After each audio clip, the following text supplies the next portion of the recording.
Ok, 3, 2, 1, via!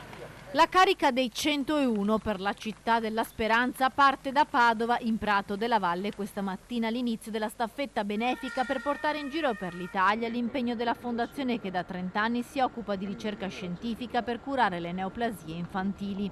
La staffetta quest'anno vede impegnata l'Arma dei Carabinieri che correrà per 882 km in 8 diverse tappe previste.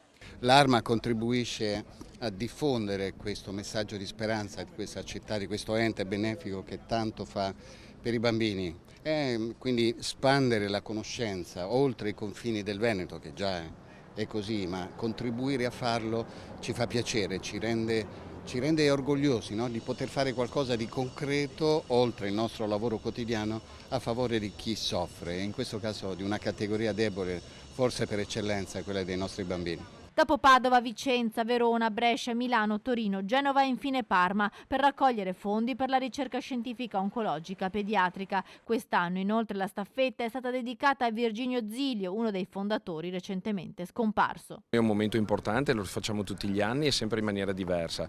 La Stefania Fochesato è stata la grande organizzatrice anche quest'anno e soprattutto ci serve per portare il messaggio della fondazione al di fuori dei confini provinciali e regionali. Assume quest'anno un significato ancora più importante perché ci ha lasciato uno storico volontario della fondazione, il papà di Massimo, da cui la fondazione è nata. È stato un volontario esemplare, una persona straordinaria di semplicità e bontà, e noi dedichiamo questa staffetta a lui.